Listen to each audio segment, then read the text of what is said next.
नमस्कार, India voice देख रहे हैं आप। मैं हूं आपके साथ रिया डंगवाल। देवभूमि समाचार में आप सभी का स्वागत है। बुलेटिन की शुरुआत करेंगे देवभूमि उत्तराखंड की खबरों के साथ। देहरादून से बड़ी खबर, धामी सरकार के मंत्रिमंडल की आज अहम बैठक।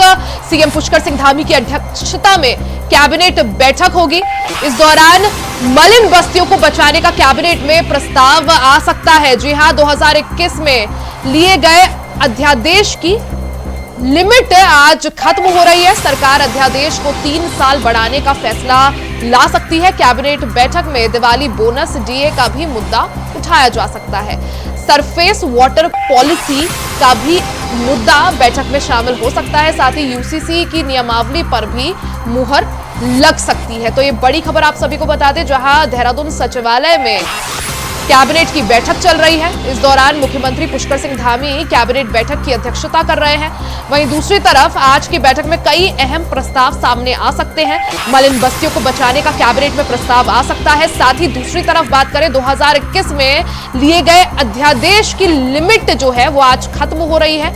ऐसे में इसको लेकर भी इसके मद्देनजर प्रस्ताव आ सकता है। सरकार अध्यादेश को 3 साल बढ़ाने का प्रस्ताव ला सकती है। वहीं कैबिनेट बैठक में दिवाली बोनस डीए का भी मुद्दा सामने आ सकता है। सरफेस वाटर पॉलिसी का भी मुद्दा उठाया जा सकता है। यूसीसी की नियमावली पर भी मुहर लग सकती है। साथ ही दर्जन भर प्रस्तावों पर आज मुहर लगना संभव है।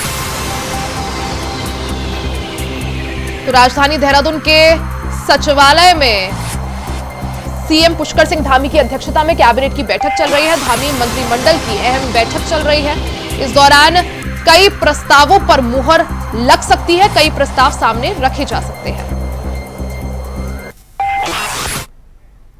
वहीं कैबिनेट बैठक में आए कैबिनेट मंत्री सुबोध उनियाल की तबीयत बिगड़ गई। जी हां, सुबोध उनियाल का स्वास्थ्य बिगड़ गया। स्वास्थ्य खराब होने से कैबिनेट बैठक छोड़ दून अस्पताल वो पहुंचे और डॉक्टर कैबिनेट मंत्री का स्वास्थ्य परीक्षण कर रहे हैं। सूत्रों की माने तो कैबिनेट मंत्री सुबोध उनियाल फिलहाल खतरे से बाहर बताए जा रहे हैं। तो ये बड़ी खबर, बड़ी जानकारी आपको दे दे, जहां एक तरफ कैबिनेट की बैठक चल रही है, वहीं दूसरी तरफ कैबिनेट मंत्री सुबोध उनियाल की तबीयत अचानक बिगड़ गई। वो कैबिनेट बैठक में शामिल होने के लिए देहरादून सचिवालय पहुंचे थे, लेकिन अचानक उनकी तबीयत बिगड़ गई, जिसके बाद कैबिनेट बैठक को बीच में ही छोड़ उन्हें दून अस्पताल जाना पड़ा, जहां जो डॉक्टर्स हैं वो उनका स्वास्थ्य परीक्षण कर रहे हैं। वहीं सूत्रों की माने तो फिलहाल कैबिनेट मंत्री सुबोध उनियाल खतरे से बाहर बताए जा रहे हैं। कैबिनेट मंत्री सुबोध उनियाल की अचानक तबीयत बिगड़ गई।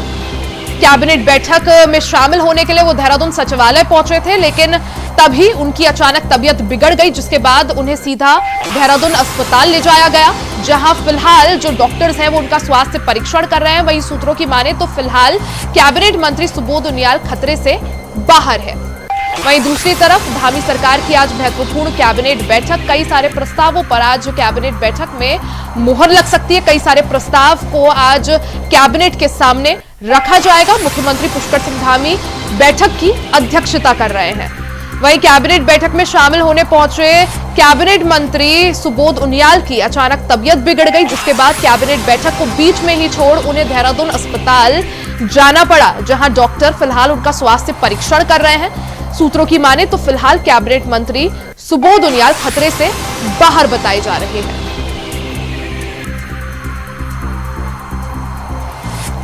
ज्यादा जानकारी के लिए सीधा रुख कर लेते हैं संवाददाता अभय कैंतुरा का। अभय, क्योंकि आज धामी कैबिनेट की अहम बैठक में क्या कुछ वो प्रस्ताव हैं जो आज कैबिनेट के सामने रखे जा सकते हैं?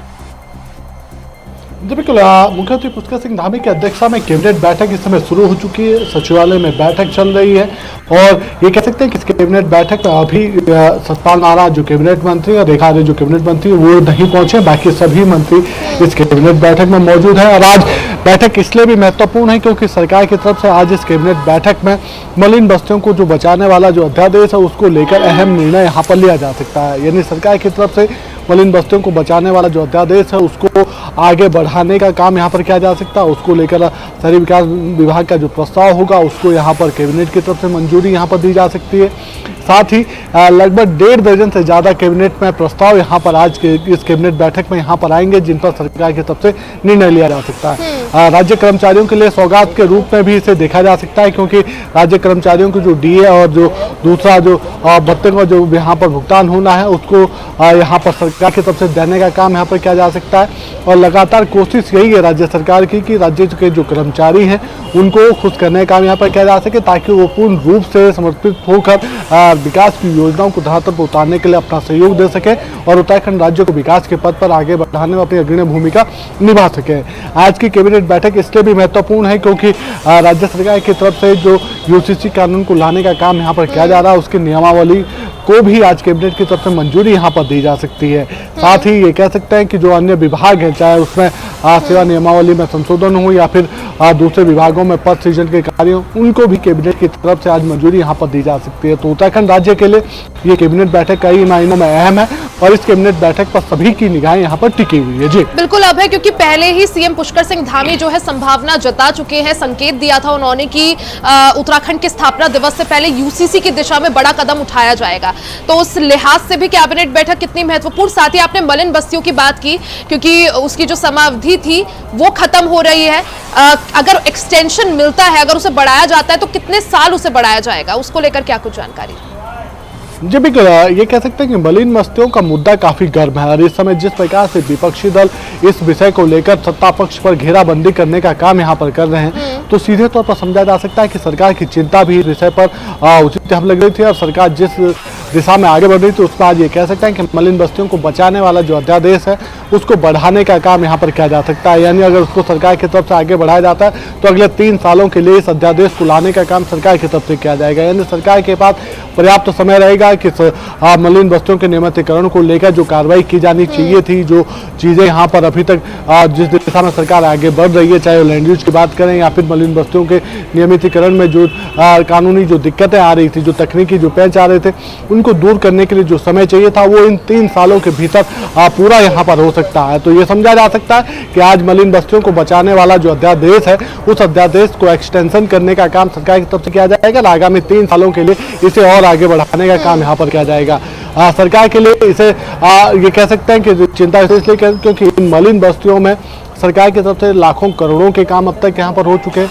582 जो मलिन बस्तियाँ थी, जो रजिस्टर्ड मलिन बस्तियाँ जिनका पंजीकृत यहाँ पर हो चुकी है 2011 की जनगणना के अनुसार पे, उसके आधार पर ये कह सकते हैं कि उन सभी मलिन बस्तियों में 15 लाख से ज़्यादा लोग निवास वहाँ पर करते हैं। तो ऐसे में एक बड़ा वोट बैंक वहाँ पर रहता है, उन सभी लोगों को नाराज करने का काम सरकार की तरफ से नहीं किया जा सकता।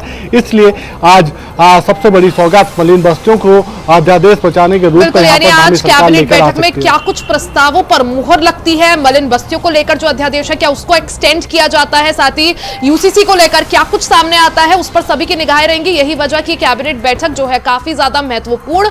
अब है, आप बने रहिएगा, आगे भी आपका रुख करेंगे। खबरों में आगे बढ़ते हैं। मुख्यमंत्री पुष्कर सिंह धामी के निर्देश पर राज्य स्थापना दिवस कार्यक्रम देवभूमि रजत उत्सव के रूप में मनाया जाएगा। मुख्यमंत्री आवास पर आयोजित बैठक में विभिन्न कार्यक्रमों की रूपरेखा तय की जाएगी। 6 नवंबर को दिल्ली में उत्तराखंड भवन का लोकार्पण होगा। 7 को देहरादून में आयोजित होगा उत्तराखंड प्रवासी सम्मेलन और 9 नवंबर को राज्य स्थापना दिवस और 12 तक उत्तराखंड रजत गाथा से संबंधित कार्यक्रम आयोजित किए जाएंगे। 1 साल तक चलने वाले इस पर्व का 2025 में कुमाऊं मंडल में समापन होगा। मुख्यमंत्री पुष्कर सिंह धामी ने अधिकारियों को निर्देशित किया है कि उत्तराखंड के जनमानस और यहां की मिट्टी से प्रेम करने वाले प्रवासियों और उत्तराखंड के विकास में प्रत्यक्ष अप्रत्यक्ष भागीदारी बनने की चाहत रखने वाले युवा, महिला, किसान सभी को कार्यक्रम में भागीदार बनाया जाए।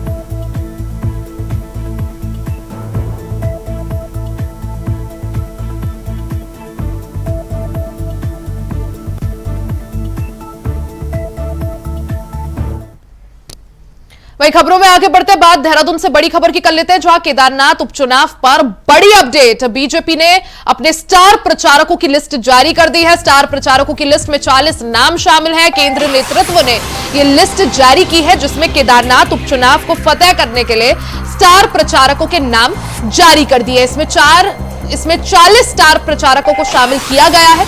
बीजेपी केदारनाथ उपचुनाव को लेकर काफी ज्यादा एक्टिव हो गई है। चुनाव प्रचार अभियान को पार्टी ने और ज्यादा गति दे दी है। तो ये लिस्ट आपको दिखा रहे हैं जो बीजेपी हाईकमान द्वारा यानी केंद्र द्वारा जारी की गई है। इस लिस्ट में सभी प्रचारकों के नाम शामिल हैं जो केदारनाथ उपचुनाव के लिए प्रचार करेंगे। सूची में प्रदेश के सभी वरिष्ठ नेताओं का नाम शामिल है। केदारनाथ क्षेत्र के वरिष्ठ पदाधिकारियों को भी जगह दी गई है।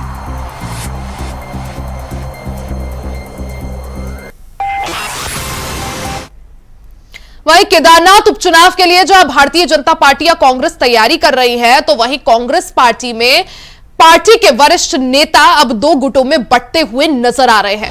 कांग्रेस पार्टी के प्रदेश प्रवक्ता शीशपाल सिंह बिष्ट ने केदारनाथ उपचुनाव को लेकर पर्यवेक्षकों के द्वारा प्रत्याशियों को लेकर दी जाने वाले रिपोर्ट सीधे प्रदेश पर भारी और पार्टी हाईकमान को भेजे जाने पर नाराजगी जताई है। कांग्रेस प्रदेश प्रवक्ता ने कहा कि ऑब्जर्वरों के द्वारा अपने मनमानी की गई है और पार्टी में जो संभावित प्रत्याशी थे जिन्होंने चुनाव के लिए दावेदारी पेश की थी उनसे बात नहीं की गई है और सिर्फ एक व्यक्ति के लिए अपने रिपोर्ट बनाने का काम हुआ है। कांग्रेस प्रदेश प्रवक्ता ने कहा कि जल्द ही उनके द्वारा इस विषय पर पार्टी के शीर्ष नेतृत्व से बात की जाएगी और अपना विरोध प्रकट किया जाएगा। वहीं सूत्रों की माने तो उम्मीदवारों को लेकर पर्यवेक्षकों ने प्रदेश प्रभारी को अपनी रिपोर्ट सौंपी है। पूर्व प्रदेश अध्यक्ष गणेश गोदयाल की अगुवाई में बनी 4 सदस्यीय पर्यवेक्षकों की समिति ने अपनी रिपोर्ट प्रदेश कांग्रेस अध्यक्ष को सौंपने के बजाय प्रदेश प्रभारी को सौंप दी, जिसे लेकर खींचतान दिख रही है।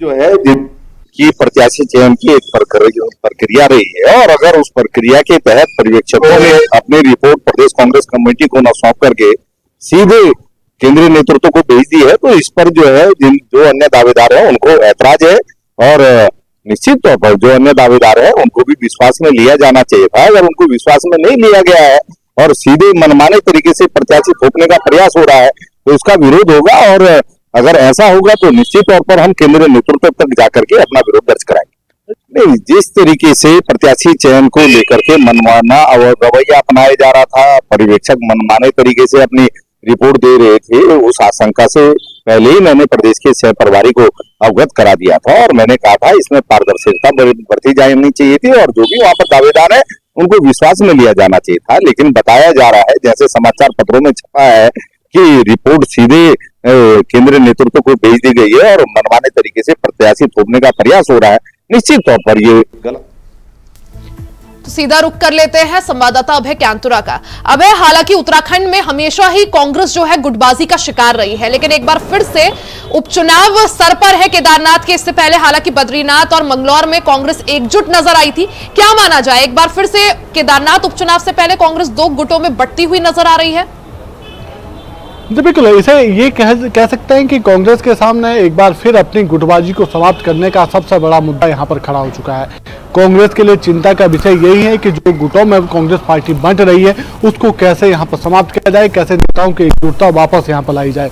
क्योंकि मंगलौर विधानसभा के उपचुनाव में और बद्रीनाथ विधानसभा के उपचुनाव में जिस प्रकार से कांग्रेस की एकजुटता देखने को मिली थी, वो इस केदारनाथ विधानसभा के उपचुनाव से पहले टूटती हुई नजर आ रही है। सबसे बड़ा विषय ये कहा जा सकता है कि जो पार्टी की तरफ से पहले यहाँ पर पर्यवेक्षक नियुक्त किए गए थे, प्रदेश कांग्रेस कमेटी ने जो 2 पर्यवेक्षक नियुक्त यहाँ पर किए थे, उसके ऊपर पार्टी के प्रदेश प्रभारी ने 2 और पर्यवेक्षक नियुक्त करने का काम यहाँ पर किया था।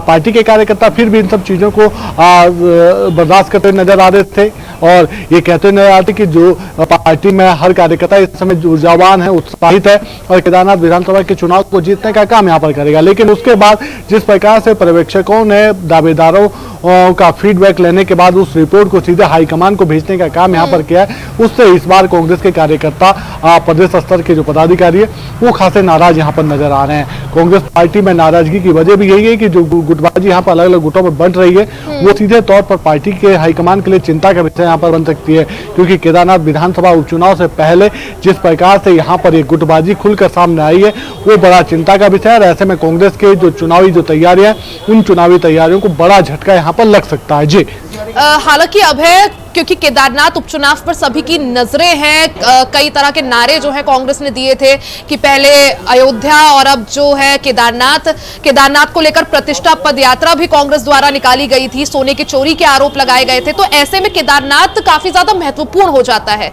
और अभी से गुटबाजी सामने आना क्या माना जाए, क्या ये कांग्रेस के लिए खतरे की घंटी है? अभी कांग्रेस को संभल जाना चाहिए। और जिस तरह से कांग्रेस में गुटबाजी साफ नजर आ रही है, क्या बीजेपी इसका फायदा उठा सकती है चुनाव के मद्देनजर?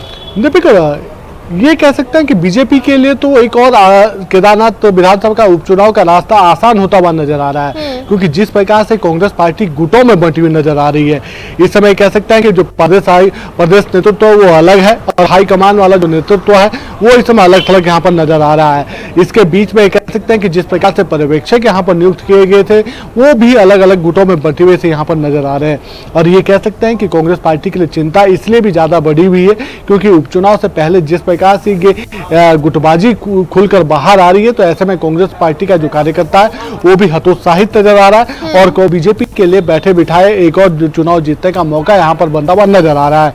अगर समय रहते हुए कांग्रेस अपनी इस गुटबाजी को समाप्त नहीं करती है तो फिर केदारनाथ उपचुनाव के लिए कांग्रेस पार्टी के सामने मुश्किल और भी ज्यादा केदारनाथ का उपचुनाव इसलिए भी महत्वपूर्ण है क्योंकि जो भी केदारनाथ जीतेगा वो मैसेज, वो संदेश या उसकी गूंज जो है निकाय चुनाव या पंचायत चुनाव जो भी आगे आगामी चुनाव होने उसमें भी सुनाई देगी, उसका दबदबा कायम रहेगा। तो ऐसे में कांग्रेस का गुटों में बट जाना, एक तरह से खुद ही बड़े आराम से बीजेपी के लिए रास्ता और आसान कर देना, कहीं ना कहीं कितना खामियाजा इसका कांग्रेस को उठाना पड़ सकता है? देखिए, खामियाजा तो इस रूप में उठाना सकता है कि अगर ये गुटबाजी समाप्त नहीं हुई तो केदारनाथ तो सिर्फ एक झांकी मात्र यहाँ पर देखने को होगी। आने वाले दिनों में निकाय चुनाव यहाँ पर होने हैं, पंचायत चुनाव यहाँ पर होने हैं और ये कह सकते हैं कि वो बड़ी चुनौती पार्टी के सामने यहाँ पर होगी, क्योंकि जिस प्रकार से प्रदेश नेतृत्व अलग अलग गुटों में बटा हुआ नजर आएगा, पार्टी के जो बड़े नेता वो अलग अलग गुटों में बटे हुए नजर आएंगे, अलग अलग धड़ों में यहाँ पर रहेंगे, तो फिर ऐसे में एकजुटता की कमी के चलते पार्टी चुनावों में अपनी हार को यहाँ पर को यहाँ बचा नहीं पाएगी और पार्टी हतोत्साहित यहाँ पर होती नजर आएगी।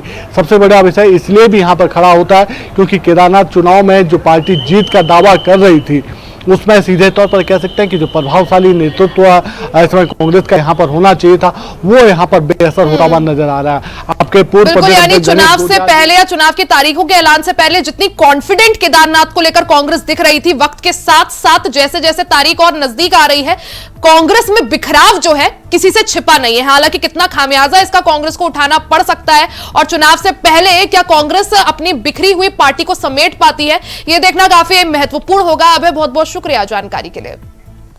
वहीं नैनीताल से बड़ी खबर आप सभी को बता दें, जहां छात्र संघ चुनाव पर हाईकोर्ट ने सरकार से जवाब मांगा। हाईकोर्ट ने सरकार से स्थिति स्पष्ट करने को कहा है। नैनीताल हाईकोर्ट में आज फिर इस मामले की सुनवाई होगी। विश्वविद्यालयों महाविद्यालयों में छात्र संघ चुनाव की लगातार जो छात्र हैं वो मांग कर रहे हैं।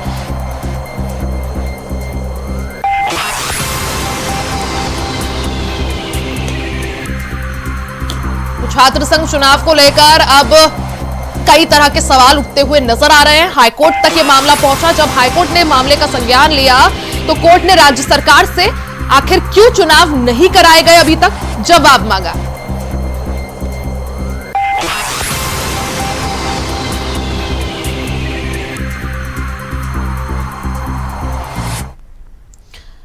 वहीं उत्तराखंड की धामी सरकार उत्तराखंड में युवा नीति के तहत युवाओं को भत्ता दिए जाने की तैयारी कर रही है। युवा कल्याण एवं नियोजन विभाग द्वारा बनाए गए युवा नीति के ड्राफ्ट में इस प्रस्ताव को शामिल किया गया है। मौजूदा ड्राफ्ट के कुछ बिंदुओं पर असहमति जताते हुए मंत्री रेखा आर्या ने इस संबंध में सभी वर्ग के युवाओं की राय लेने के निर्देश दिए हैं। बता दें कि युवा नीति के ड्राफ्ट को लेकर कैबिनेट मंत्री रेखा आर्या ने विधानसभा देहरादून में अधिकारियों की बैठक ली। इस दौरान उन्होंने युवा नीति का फाइनल ड्राफ्ट 12 जनवरी तक तैयार करने को कहा है। उन्होंने कहा कि युवा नीति में 15 से 35 साल तक के युवा और युवतियों को शामिल किया जाएगा। निश्चित रूप से आज के इस बैठक में इस बात की समीक्षा भी की गई है कि हम लोगों ने जो यूथ पॉलिसी कमीशन डिपार्टमेंट ने बनाई है या नियोजन डिपार्टमेंट ने जो बनाई है उसमें यूथ चाहे वो हमारे पहाड़ के हों, चाहे हमारे सीमावर्ती हों, चाहे हमारे आपदाग्रस्त क्षेत्रों से आते हों, और चाहे हमारे मैदानी क्षेत्र के हमारे यूथ हैं, तो उनसे कितना आप लोगों का संवाद रहा है, इसकी भी आज समीक्षा की गई है।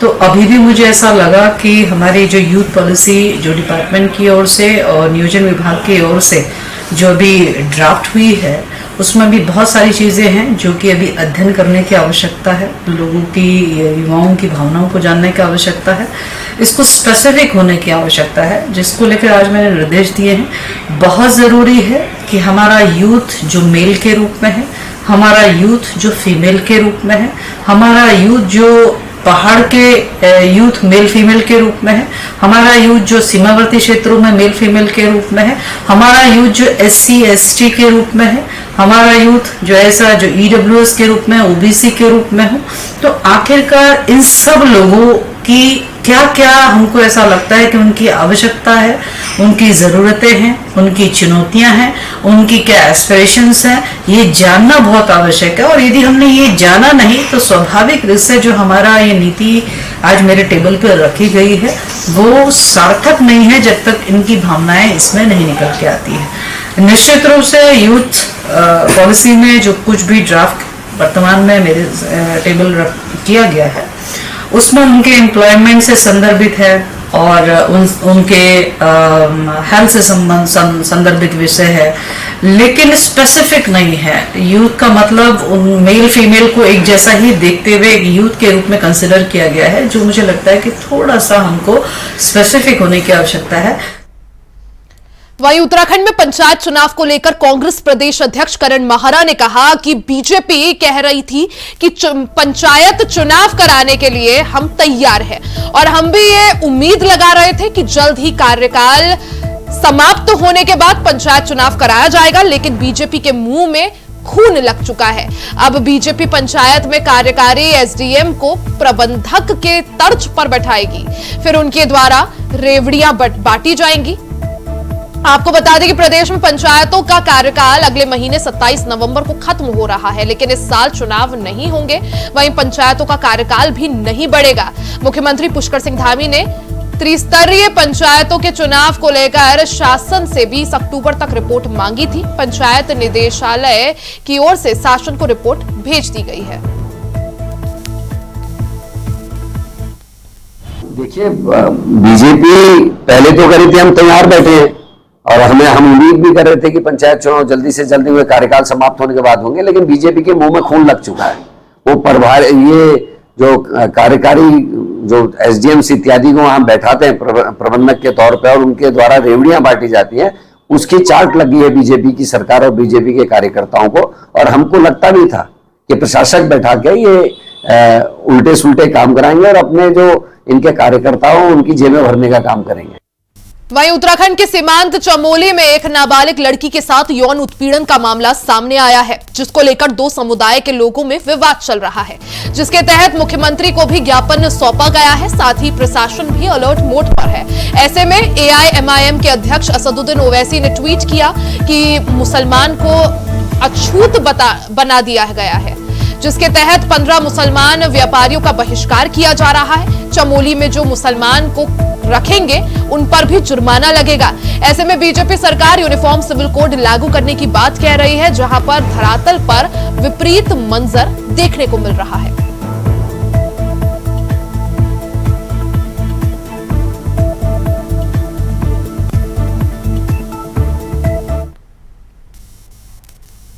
देवभूमि समाचार में फिलहाल के लिए सिर्फ इतना ही। खबरों का सिलसिला जारी रहेगा, बने रहे हमारे साथ।